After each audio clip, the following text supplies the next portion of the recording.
श्री दानेश्वर दास जी महाराज, राधे राधे महाराज जी। महाराज जी, मैंने 3 दिन और रात 27,000 गायत्री मंत्र का जाप का अनुष्ठान किया। मैं राम जी का सेवक हूँ, लेकिन महाराज जी सपने में महाराज जी आप और श्री राधा रानी के दर्शन ही हुए। महाराज जी उनके क्यों हुए? राम जी के होने चाहिए थे। अभी भगवान जाने भगवान का क्या लीला विधान है, वो जाने। उनका कार्य तो हम नहीं बता सकते कि वो आपको क्यों ऐसा प्रेरित कर रहे हैं।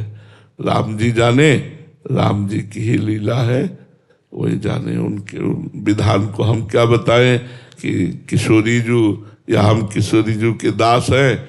अगर दास का दर्शन हुआ, इष्ट का दर्शन हुआ, तो हम इतना जरूर कहेंगे कि अहोभाग्य है।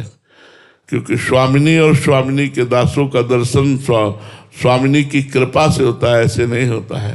स्वप्न में अगर किसी भगवत दास का दर्शन हो रहा है तो अपार भगवान की कृपा समझो, और कहीं भगवत झांकी आ रही तब तो कहना ही क्या है।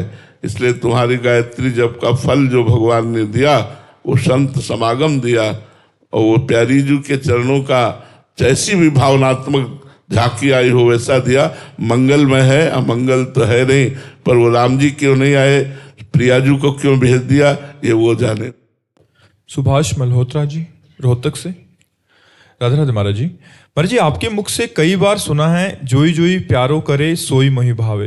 महाराज जी हमारे जीवन में ऐसी स्थिति कब आएगी और कैसे आएगी? ये अहंकार जब तक देह भाव में स्थित है तब तक ये द्वंद्वों में फंसा रहता है। अनुकूलता, प्रतिकूलता, लाभ हानि, सुख दुख, इन द्वंद्वों में फंसा रहता है। और जब ये अहंकार भगवान के चरणों में समर्पित हो जाता है या विशुद्ध मैं ब्रह्म स्वरूप में स्थित हो जाता है, तो शरीर धर्म जो अनुकूलता प्रतिकूलता है, जो लाभ हानि है, जो सुख दुख है, जो मान अपमान है, जो निंदा स्तुति है, उसमें वो सम हो जाता है। मान है तो ठीक है, अपमान है तो ठीक है, शरीर स्वस्थ है तो ठीक है, अस्वस्थ है तो ठीक है। कोई निंदा कर रहा है, अच्छा है, उसकी मति।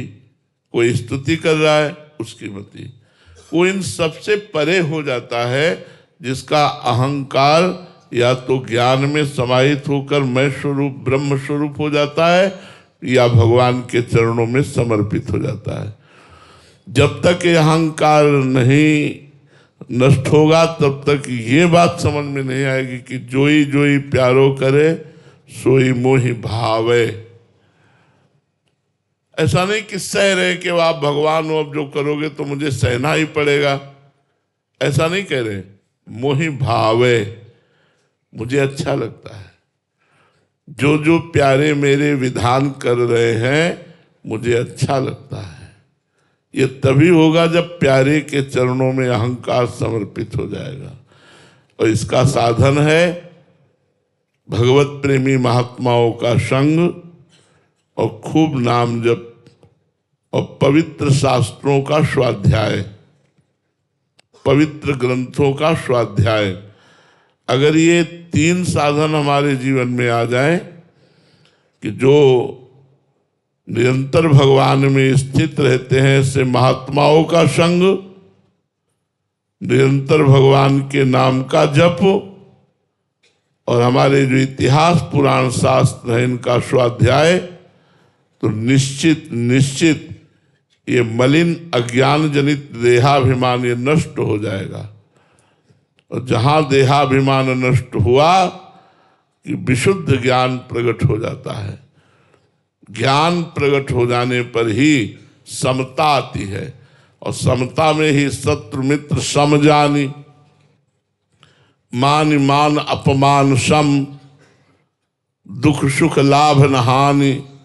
यह जो कृपा हरिवंश की, वह कृपा पात्र उपासक शत्रु मित्र में समान भाव, मान अपमान में समान भाव, सुख दुख में समान भाव, लाभ हानि में समान भाव रख करके हर समय आनंद से युक्त रहता है। तो ये देहाभिमान ही मूल कारण है संस्कृति चक्र का। ये देहाभिमान ही शोक प्रदान करने वाला है। ये देहाभिमान ही जोई जोई प्यारो करे सोई मोहि भावे, ऐसा ये बर्दाश्त नहीं करता, अनुकूलता चाहता है, प्यारे के विधान में दोष दर्शन करता है। ये अभिमान ही छोड़ना साधना है। जिसका जितना देहाभिमान गलित हुआ है वो उतना ही उच्च आध्यात्मिक स्थिति को प्राप्त हो गया है। पूरा देहाभिमान गलित हो जाए तो भगवत साक्षात्कार हो जाए। तो इस देहाभिमान को गलित कीजिए साधना के द्वारा।